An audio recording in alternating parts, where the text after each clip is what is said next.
ನೀನ್ ಈ ಪಾರ್ಟಿ ಬೆಲೆ ಹೇಳ್ತಿಯಲ್ಲ, ಓದ್ಕಿತ್ತ ತಗೊಂಡೋಗಿ ಟೊಮೆಟೊ ಹಣ್ಣೆಲ್ಲ 2 ದಿವಸ ಆದ್ಮೇಲೆ ಕೊಳ್ತೋಯ್ತು. ಎಲ್ಲ ಬಿಸಾಕಿದ್ದಾಯ್ತು. ನಿಮ್ಮ ಮನೇಲಿ ಫ್ರಿಜ್ ನೋಡ, ಅದ್ರ ಇಡ್ಬೇಕಾಯ್ತು. ಫ್ರಿಜ್ನಾಗೆ ಇಟ್ಟಿದ್ದು ಆದ್ರೂ ಕೊಳ್ತೋಯ್ತು ಗೊತ್ತಾ. ನಿಮ್ಮನೆ ಕರೆಂಟ್ ಇರಲ್ಲ ಅನ್ಸುತ್ತ ಕನಕ. ರಾಮಣ್ಣ, ಇವಣ್ಣ ಏನ್ ಹೇಳಿದ್ರು ಅದಕ್ಕೊಂದು ಉತ್ತರ ಹೇಳ್ತಾರೆ. ಕೊಡಿಲಿ ನೀನು, ನಾನು ಹೋಗ್ಬಿಟ್ಟು ಬೇರೆ ಕಡೆಯಿಂದ ತಗೊಂಡ್ಬರ್ತೀನಿ. ಚಿನ್ನು ಬೇರೆ ಅಂಗಡಿಗೆ ಹೋಗಿ ತರಕಾರಿ ತರ್ತೀನಿ ಅಂತ ಹೇಳ್ಬೋದ್ಲು. ಈ ಚಂದನ್ ನೋಡಿದ್ರೆ ಅಲ್ಲೇ ಇರು ಅಂತ ಹೇಳ್ತಿದ್ದಾನೆ. ಈಗೇನಪ್ಪ ಮಾಡ್ಲಿ? ಚಿನ್ನು ಜೊತೆ ಹೋಗ್ಲಾ, ಇಲ್ಲೇ ಇರ್ಲಾ? ಬೇಡ ಬೇಡ, ಇಲ್ಲೇ ಇರೋಣ. ನಾನೇನಾದ್ರೂ ಚಿನ್ನು ಜೊತೆ ಹೋದ್ರೆ ತಗಲಾಕೊಬೋದು. ಬೇರೆ ಬೇರೆ ಇದ್ರೆ ಹೇಗಾದ್ರೂ ಉಪಾಯ ಮಾಡ್ಬೋದು. ಒಳ್ಳೆ ಪ್ರಾಣ ಸಂಕಟ ಆಯ್ತಲ್ಲಪ್ಪ ದೇವ್ರೆ.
ರಾಮಣ್ಣ, ನೀನು ಹೇಗಿದ್ಯಾ ರಾಮಣ್ಣ?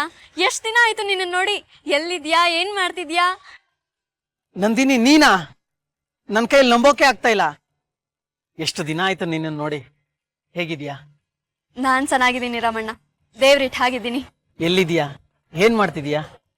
ಬಡೂರಾಗಿ ಹುಟ್ಟಿದ್ಮೇಲೆ ಏನಾದ್ರೂ ಒಂದ್ ಕೆಲಸ ಮಾಡ್ಲೇಬೇಕಲ್ವಾ? ಇಲ್ಲೇ ಇಂದಿರಾನಗರದಲ್ಲಿ 6ನೇ ಕ್ರಾಸಲ್ಲಿ ಒಬ್ರು ಸೇಟು ಮನೇಲಿ ಕೆಲ್ಸಕ್ಕಿದ್ದೀನಿ. ಹೌದು, ಹಳೆ ಕೆಲ್ಸದ ಮನೆ ಯಾಕ್ಬಿಟ್ಟೆ? ಸಂಬಳ ಚೆನ್ನಾಗೇ ಕೊಡ್ತಿದ್ರಲ್ಲ.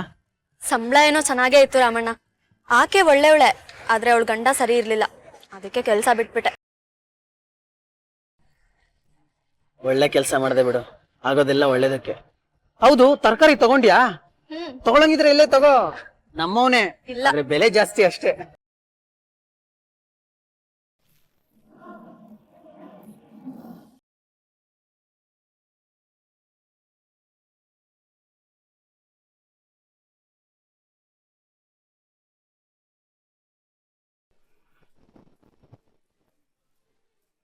ಕೊನೆಗೂ ನಿಮ್ಮನ್ನ ಮಾರ್ಕೆಟ್ ಅಲ್ಲಿ ಸಿಗ್ಬೇಕಾಯ್ತು ನೋಡಿ. ಯಾರು ಎಲ್ಲಿ ಸಿಗ್ಬೇಕೋ ಅಲ್ಲೇ ಸಿಗ್ತಾರೆ ಅಂತ ಅಮ್ಮ ಹೇಳ್ತಾ ಇರ್ತಾರೆ. ಅಲ್ಲ, ನಾನು ದಯವಿಟ್ಟು ನೀವೇನು ಹೇಳ್ಬೇಡಿ, ನನಗ್ ಮಾತಾಡಕ್ ಬಿಡಿ. ನೀವು ಮಾಡಿರೋ ಉಪಕಾರನ ಈ ಜನ್ಮದಲ್ಲಿ ನಾನು ಮರೆಯಲ್ಲ.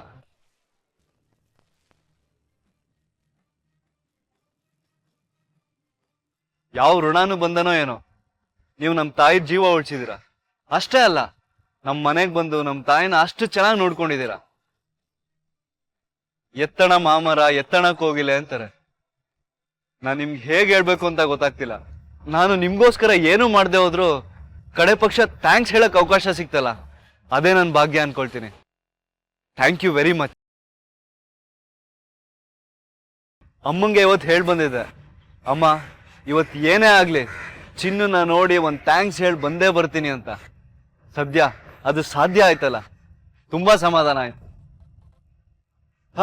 ಬಂದೆ. ಅರ್ಥ ಆಗುತ್ತೆ. ಒಂದ್ ಸೈಡ್ ಬಂದೆ. ಬಾಯ್. ಅರ್ಜೆಂಟ್ ಕೆಲಸ ಇದೆ ಆಫೀಸಲ್ಲಿ, ಸಿಗ್ತೀನಿ, ಮನೇಲಿ ಸಿಗ್ತೀನಿ ಗ್ಯಾರಂಟಿ. ಓಕೆ, ಬಾಯ್ ರಾಮ್, ಬಾಯ್ ಚಿನ್ನು.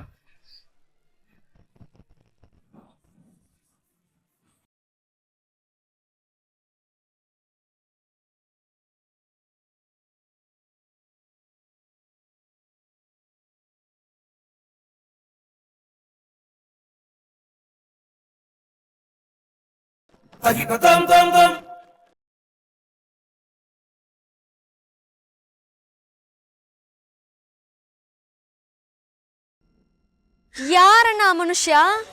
ಅಲ್ಲ ಅವ್ರು ಯಾಕೆ ನನಗೇನೇನೋ ಹೇಳಿ ಹೋದ್ರು? ನನ್ಗಂತೂ ತಲೆ ಬುಡ ಏನೂ ಅರ್ಥ ಆಗ್ತಿಲ್ಲ. ಅವ್ರಿಗೇನಾದ್ರೂ ತಲೆ ಕೆಟ್ಟಿದ್ಯಾ? ಇಲ್ಲ ಇಲ್ಲ, ಅವ್ರಿಗೇನ್ ತಲೆ ಕೆಟ್ಟಿಲ್ಲ, ಅವ್ರು ಚೆನ್ನಾಗೇ ಇದ್ದಾರೆ. ಅವರು ನನ್ನ ಬಾಸ್ ಅಷ್ಟೇ ಅಲ್ಲ, ನನ್ನ ಸ್ನೇಹಿತ ಕೂಡ. ಅದೇನೇ ಆಗಿರ್ಲಿ, ಮೊದಲು ನಾನು ನಿನಗೆ ಥ್ಯಾಂಕ್ಸ್ ಹೇಳಬೇಕು. ಥ್ಯಾಂಕ್ಸ್ ನನಗ? ಇಷ್ಟ ಹೊತ್ತು ಅವ್ರಿಗೆ ತಲೆ ಕೆಟ್ಟಿದೆ ಅಂತ ಹೇಳ್ತಿದ್ದೆ, ಈಗ ನಿನ್ಗೇನಾದ್ರೂ ತಲೆ ಕೆಡ್ತಾ? ಅದೇನಂತ ಸರಿಯಾಗಿ ಬಿಡಿಸಿ ಹೇಳು ರಾಮಣ್ಣ. ಅದನ್ನೇನಾದ್ರೂ ನಾನ್ ನಿನಗೆ ಹೇಳಿದ್ರೆ ನಿನಗ್ ತಲೆ ಕೆಟ್ಟೋಗುತ್ತೆ ಅಷ್ಟೇ. ಅದೊಂದ್ ದೊಡ್ಡ ಕತೆ ಬಿಡು ನಂದಿನಿ. ನಿಂತಲ್ಲೇ ಹೇಳಕ್ಕಾಗಲ್ಲ, ಯಾವಾಗ್ಲಾದ್ರೂ ನಾನ್ ಬಿಡುವಾದಾಗ ಬಿಡಿಸಿ ಹೇಳ್ತೀನಿ, ಸರಿನಾ? ಸರಿ, ನಿನ್ನಿಷ್ಟ. ಕಥೆ ಕೇಳ್ಬೇಕು ಅಂತಿರೋರು ಹೇಳೋವರೆಗೂ ಕಾಯ್ಲೇಬೇಕಲ್ಲ. ಖಂಡಿತವಾಗ್ಲೂ ಹೇಳ್ತೀನಿ. ಹಾ ಬಾ ಚಿನ್ನು. ಚಿನ್ನು ಅಂತ ನನ್ನ ತಂಗಿ, ನಂದಿನಿ ಅಂತ ನನ್ನ ಫ್ರೆಂಡ್. ತುಂಬಾ ಸಂತೋಷ ನಿಮ್ಮನ್ನ ನೋಡಿ. ಸರಿ ರಾಮಣ್ಣ, ಈಗಾಗ್ಲೇ ತುಂಬಾ ಲೇಟ್ ಆಗಿದೆ, ಮತ್ತೆ ಇನ್ನೊಂದ್ಸರಿ ಸಿಗ್ತೀನಿ ಆಯ್ತಾ? ನಾನ್ ಬರ್ತೀನಿ. ಸರಿ ನಮ್ಮ ಬರ್ತೀನಿ.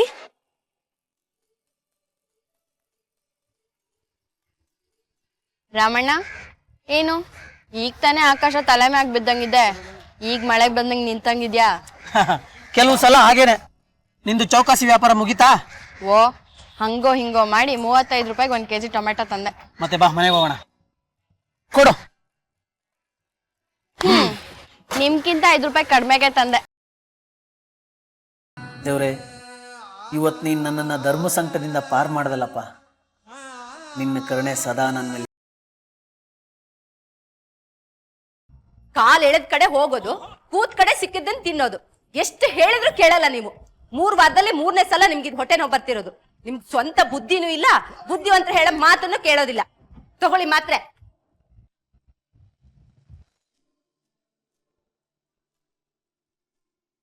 ಆವಾಗ್ಲೂ ಇದೇ ಗೋಳಾಗೋಯ್ತು ನಿಮ್ದು.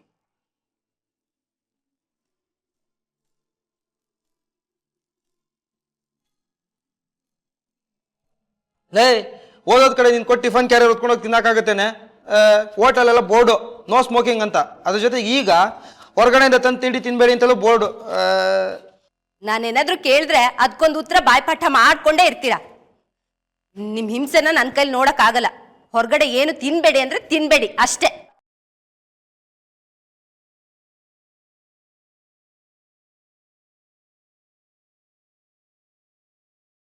ಯೋ, ಏನಯ್ಯ ನಿನ್ ಗೋಳು? ಹೊಸ್ದಾಗಿ ಲವ್ ಮಾಡೋರು ನಿನ್ನಷ್ಟು ಫೋನ್ ಮಾಡಲ್ಲ. ಅದೇ ನಿನ್ ಗೋಳು ಹೇಳು. ಸರ್, ಸಿಮೆಂಟು ಮರಳು ಕಬ್ಬಣ ಎಲ್ಲ ಬಂದಿದೆ ಸರ್. ಯೋ, ಎಲ್ಲ ಬಂದ್ಮೇಲೆ ಕೆಲಸ ಶುರು ಮಾಡ್ಬೇಕಲ್ವಾ? ಕೆಲಸ ಶುರು ಮಾಡಿದ್ರೆ ನನ್ನ ಜೊತೆ ಯಾಕೆ ಮಾತಾಡ್ತಿದ್ಯಾ? ಸರ್, ಹಾಗಲ್ಲ ಸರ್, ನಾನು ಫೋನ್ ಮಾಡಿದ್ದು ಬೇರೆ ಕಾರಣಕ್ಕೆ ಸರ್. ಮರಳು ಮಣ್ಣು ತರ ಇದೆ, ಸಿಮೆಂಟು ತೂಕ ಕಡಿಮೆ ಇದೆ, ಇನ್ನು ಕಬ್ಬಣ ಗುಜರಿ ಅಂಗಡಿಯಿಂದ ಬಂದಾಗಿದೆ. ಹಾಗಂತ ನಾನು ಹೇಳ್ತಾ ಇಲ್ಲ ಸರ್, ನಮ್ಮ ಲೇಬರ್ಸ್ ಹೇಳ್ತಿದ್ದಾರೆ. ನಿನಗೆ ಸಂಬಳ ಕೊಡ್ತಿರೋದು ಕಂಪ್ನಿ, ಆ ಕೆಲಸದವ್ರಲ್ಲ. ಆ ಕೆಲಸದವ್ರ ಮಾತು ಕಟ್ಕೊಂಡು ನನ್ಗೇನು ಹೇಳ್ತಾ ಇದೆಯಾ?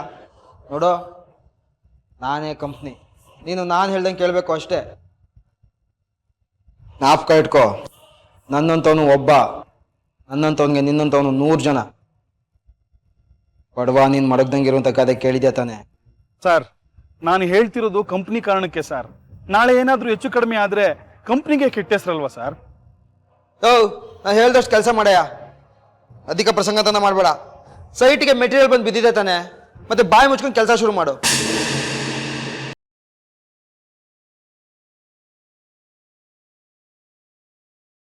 ಈ ಕಾಲದಲ್ಲಿ ಹಾಲು ಕುಡಿದ ಮಕ್ಕಳೇ ಬದುಕಲ್ಲ, ಇನ್ನು ಮಣ್ಣು ತಿಂದೋ ಬದುಕ್ತಾವ. ಆಸೆ ಅನ್ನೋದಕ್ಕೂ ಇತಿಮಿತಿ ಅನ್ನೋದು ಬೇಡವಾ? ದಾಸನ ಮಾಡಿಕೊ ಎನ್ನ ಸ್ವಾಮಿ, ಸಾಸಿರ ನಾಮದ ವೆಂಕಟರಮಣ. ದಾಸನ ಮಾಡಿಕೊ ಎನ್ನ. ಏನ್ ಬೇಕಮ್ಮ? ಏನಿಲ್ಲ, ಸುಮ್ಮನೆ ಹಾಸಿಗೆಯಲ್ಲಿ ಕೂತು ಕೂತು ಬೇಜಾರಾಯ್ತು, ಅದಕ್ಕೆ ಬಂದೆ. ಅಮ್ಮ, ಚಂದು ಎಲ್ಲೂ ಹೋಗಿಲ್ಲ, ಮನೇಲೇ ಇದ್ದಾನೆ. ನೀವು ನೋಡಿದ್ರೆ ಅಡುಗೆ ಮನೆಗೆ ಬಂದಿದ್ದೀರಾ, ಅವ್ನು ನೋಡಿದ್ರೆ ಕಾಲ್ ಮುರಿತೀನಿ ಅಂತ ಬೇರೆ ಹೇಳಿದಾನೆ. ನಿಮ್ಮ ಮಗನ್ ನೋಡಿದ್ರೆ ನಿಮಗ್ ಭಯನೇ ಇಲ್ವಾ? ಹೋಗೋ ಹೋಗೋ, ದಂಡಿಗೆ ಹೆದರ್ಲಿಲ್ಲ, ದಾಳಿಗೆ ಹೆದರ್ಲಿಲ್ಲ, ಮುತ್ ಕೊಟ್ಟು ಬೆಳೆಸಿದ ಮಗಂಗೆ ಹೆದರ್ಕೋತೀನಾ? ಅದೇನದು ರಾಮು, ಏನೋ ಹಾಡು ಹೇಳ್ತಾ ಇದ್ದೆ, ನನ್ ಬಂದ ತಕ್ಷಣ ನಿಲ್ಲಿಸ್ಬಿಟ್ಟೆ. ಅಮ್ಮನ್ ಮುಂದೆ ಹಾಡು ಹೇಳ್ಬಾರ್ದಾ? ಏನು ಏನಾರು ಲಾಟ್ರಿ ಗಿಟ್ರಿ ಹೊಡೆದಿದ್ಯಾ? ಸುಮ್ಮನೆ ಕಣಮ್ಮ, ನೀನ್ ಕಲ್ಸಿದ ಮಾತಲ್ಲೇ ಹೇಳಬೇಕು ಅಂದ್ರೆ ದೇವ್ರನ್ನ ಯಾವಾಗ ಬೇಕಾದ್ರೂ ನೆನಪು ಮಾಡ್ಕೊಬೋದಲ್ವಾ? ಕೆಟ್ಟ ಹುಡ್ಗ. ಚಿನ್ನು, ಏನ್ ಮಾಡ್ತಿದ್ಯಾ? ಅಣ್ಣ, ಏನ್ ಮಾಡ್ಬೇಕು ಅಂತ ಗೊತ್ತು, ಆದ್ರೆ ಹೆಂಗ್ ಮಾಡ್ಬೇಕು ಅಂತ ಗೊತ್ತಿಲ್ಲ. ಅದೇನ್ ಮಾಡ್ಬೇಕು ಅಂತ ಹೇಳು, ನಾನು ಹೇಳ್ಕೊಡ್ತೀನಿ. ಬಾವನ್ಗೆ ತಣ್ಣಗಿರೋ ಕಾಫಿ ಇಷ್ಟ ಅಂತ ಅಕ್ಕ ಹೇಳ್ತು. ಅದನ್ನ ಹೆಂಗ್ ಮಾಡೋದು ಅಂತ ಗೊತ್ತಿಲ್ಲ ನನ್ಗೆ. ಅದ್ರಲ್ಲೇನ್ ಕಷ್ಟ ಇದೆ ಚಿನ್ನು? ಕಾಫಿ ಮಾಡು, ಫ್ರಿಡ್ಜ್ ಅಲ್ಲಿಡು, ಕೋಲ್ಡ್ ಕಾಫಿ ಆಯ್ತು. ಅಯ್ಯೋ, ನಮ್ ಮೂರ್ನಾಗೆ ಕಾಫಿ ಬಿಸಿ ಬಿಸಿಯಾಗಿರ್ಬೇಕು, ತಣ್ಣಗಿದ್ರೆ ಬಿಸಿ ಮಾಡ್ಕೊಡು ಅಂತಾರೆ. ಈಗಿನ ಕಾಲದ ಹುಡುಗರು ಅದ್ ಏನ್ ತಿಂತಾರೋ ಅದ್ ಏನ್ ಕುಡಿತಾರೋ ಯಾರಿಗೂ ಅರ್ಥ ಆಗಲ್ಲ. ಊಟ ತಣ್ಣಿಚ್ಚೆ, ನೋಟ ಪರ್ರಿಚ್ಚೆ ಅಂತ ತಾತಮ್ಮ ಹೇಳ್ತಿತ್ತು. ಅವ್ರಿಗೇನ್ ಇಷ್ಟನೋ ಅದನ್ನ ಮಾಡ್ಕೊಡ್ಬೇಕಲ್ವಾವ? ಅಂತೂ ಯಾರನ್ನೂ ಬಿಟ್ಕೊಡಲ್ಲ ಅಲ್ಲ ನೀನು? ಬಿಟ್ಕೊಡೋ ಸಂಕಟಕ್ಕಿಂತ ಕಟ್ಕೊಡೋ ಖುಷಿನೇ ಚಂದ ಅಲ್ವಾವ? ಅಣ್ಣ, ನಾನೇ ತಣ್ಣಗಿರೋ ಕಾಫಿ ಬಾವಂಗ್ ಮಾಡ್ಕೊಡ್ಲಾ? ಓ, ಅದಕ್ಕೇನಂತ?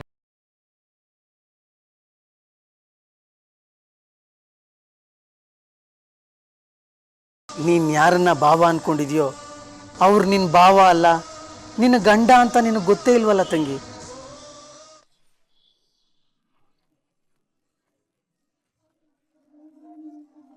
ತಗಳಿ.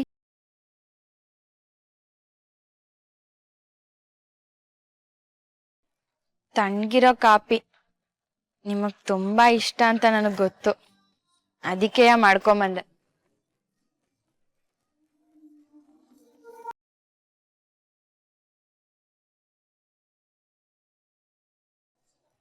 ಹೌದಾ? Thank you Chinnu. It is okay. ನಿಮ್ಗೆ ಏನಿಷ್ಟ ಅಂತ ಹೇಳಿ, ನಾನು ಯಾವಾಗ ಬೇಕಾದ್ರೂ ಮಾಡ್ಕೊಡ್ತೀನಿ. ನೀನೇನೇ ಮಾಡಿದ್ರು ನನಗೆ ತುಂಬಾ ಇಷ್ಟ ಚಿನ್ನು. ನೀನೇನೇ ಮಾಡಿದ್ರು ತುಂಬಾ ಚೆನ್ನಾಗಿ ಮಾಡ್ತೀಯ. ನಾನ್ ಮಾಡಿದ್ದನ್ನೇ ತಿನ್ನಿ ಅಂತ ನಾನು ನಿಮ್ಗೆ ಹೇಳಲಿಲ್ಲ. ನಿಮಗ ಅರ್ಥ ಆಗ್ಲಿಲ್ಲ ಅನ್ಸ್ತದೆ. ನಿಮ್ಗೇನಿಷ್ಟನೋ ಅದನ್ನ ಹೇಳಿ, ನಾನು ಅದನ್ನೇ ಮಾಡ್ಕೊಡ್ತೀನಿ ಎಂದಿದ್ದು. ಹೇಳಿ, ನಾನು ಆಟೋದನ್ನ ಕೇಳ್ತಾನೆ ಇದ್ದೀನಿ, ನೀವೇನು ಹೇಳ್ತಾನೆ ಇಲ್ಲ. ಸರಿ ಬಿಡಿ, ನನ್ಗೆ ಗೊತ್ತು ಯಾರನ್ನ ಕೇಳಬೇಕು ಅಂತ. ನಿಮ್ಗೆ ಏನೇನು ಇಷ್ಟ ಅಂತ ನಾನು ಅವ್ರನ್ನೇ ಕೇಳ್ತೀನಿ. ನಿಮ್ಗೆ ಇಷ್ಟ ಆಗಿದ್ದನ್ನೆಲ್ಲ ನಾನು ಮಾಡ್ಕೊಡ್ತೀನಿ.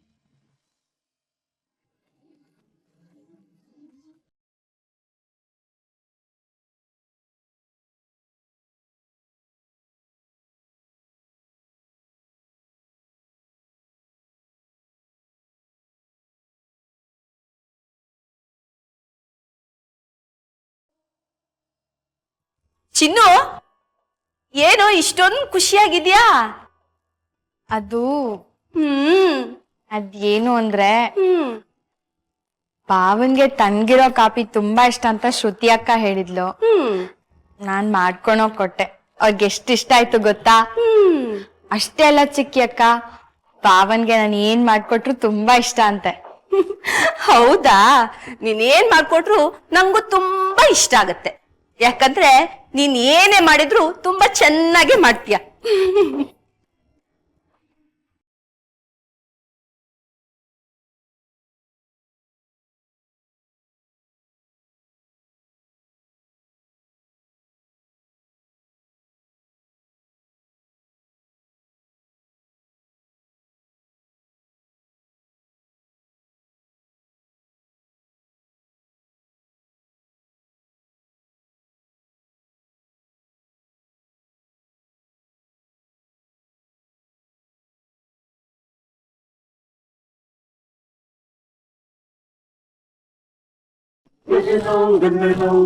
ಅಲ್ಲ ಕಣೋ, ಕಾಫಿ ಕುಡಿತಾ ಇದೆಯಾ? ಅದು ಕೋಲ್ಡ್ ಕಾಫಿ. ಕಾಫಿ ಕಂಡ್ರೆ ಒಂದ್ ಮೈಲಿ ದೂರ ಓಡೋಗ್ತಿದ್ದೆ. ಏನಾಯ್ತು ಇದಕ್ಕಿದ್ದಂಗೆ? ನಂಬಕ್ಕೆ ಆಗ್ತಿಲ್ಲಪ್ಪ.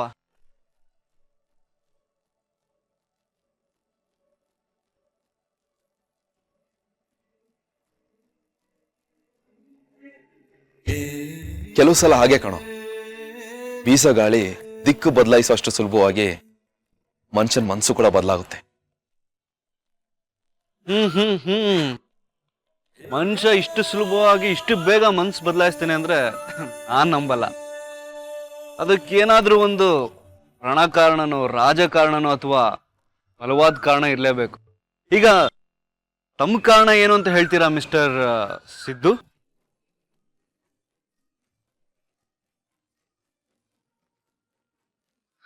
ಕೆಲವು ಕಾರಣಗಳು ಹೇಳಕ್ಕಾಗಲ್ಲ, ಕೆಲವು ಕಾರಣಗಳು ಹೇಳ್ದೇ ಇರೋಕ್ಕೂ ಆಗಲ್ಲ. ಏನೋ ಇದು ರಾತ್ರಿ ಕವಿ ಆಗ್ಬಿಟ್ಟಿದ್ಯಾ? ಏನು ಇಲ್ಲ, ಮೊದಲು ನನ್ ಕಾಫಿ ಕೊಡು.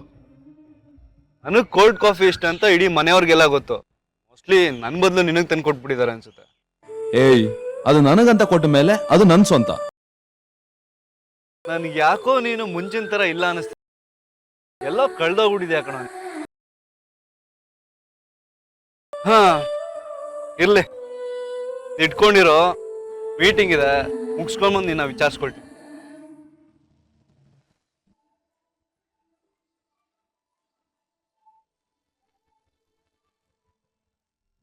ಇದೇನಿದು? ಏನಾಗ್ತಾ ಇದೆ ನನಗೆ? ಇದಕ್ಕೂ ಮೊದಲು ನನಗೆ ಈ ರೀತಿಯಲ್ಲಿ ಅನಿಸ್ತಾ ಇರ್ಲಿಲ್ವಲ್ಲ. ನನ್ನ ಮನಸ್ಸು ಏನೇನೋ ಯೋಚನೆ ಮಾಡ್ತಾ ಇದೆಯಲ್ಲ. ಯಾವ ಕಾರಣವೂ ಇಲ್ಲದೆ ನಾನು ಯಾಕೆ ಇಷ್ಟೊಂದು ಸಂತೋಷವಾಗಿದ್ದೀನಿ? ಈ ಭಾವನೆಗೆ, ಈ ಕಲ್ಪನೆಗೆ ಏನರ್ಥ?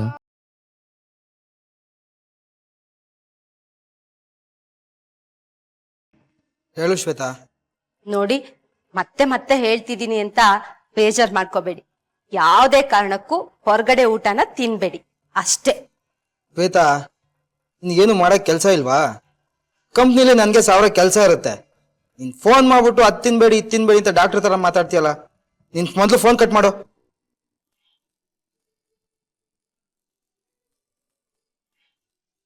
ಛೇ, ಈ ಮನುಷ್ಯಂಗ್ ನನ್ ಪ್ರೀತಿನೇ ಅರ್ಥ ಆಗ್ತಿಲ್ವಲ್ಲ.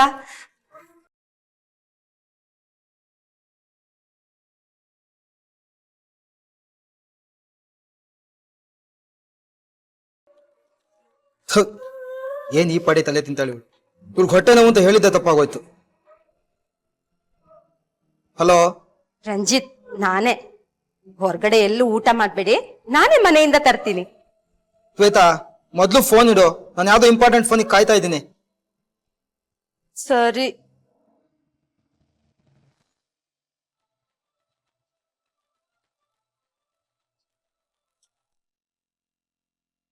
ಹಲೋ, ಹೇಳಿ. ನಿಮ್ ಫೋನ್ಗೆ ಕಾಯ್ತಾ ಇದ್ದೆ. ಹೌದಾ? ಏನಾದ್ರ ಬಗ್ಗೆ ಯೋಚನೆ ಮಾಡಬೇಡಿ. ನಿಮ್ಗೆ ಏನ್ ಬೇಕು ಅದನ್ನ ಮಾಡ್ಕೊಡೋ ಜವಾಬ್ದಾರಿ ನಂದು. ಓಕೆ, ಬರ್ತೀನಿ. ಎಲ್ಲಿಗೆ ಬರಲಿ? ಹಾ, ಸರಿ ಸರಿ, ಅದೇ ಜಾಗ ತಾನೆ. ಸರಿ, ಈಗಲೇ ಬಂದೆ.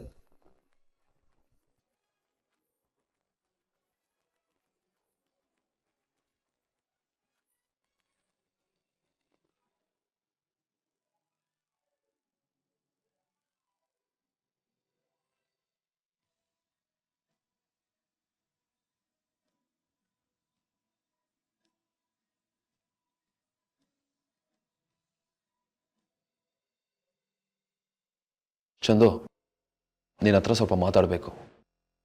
ಅದು ಹೇಗೆ ಹೇಳೋದು ಅಂತ ನನಗೆ ಗೊತ್ತಾಗ್ತಿಲ್ಲ. ಕಂಪ್ನಿ ವಿಷಯ ಆದ್ರೆ ನೇರವಾಗಿ ಹೇಳಿಸಿದ್ದು. ಈ ವಿಷಯದಲ್ಲಿ ಕದ್ದು ಮುಚ್ಚಿ ವ್ಯವಹಾರ ಮಾಡೋದು ಬೇಡ.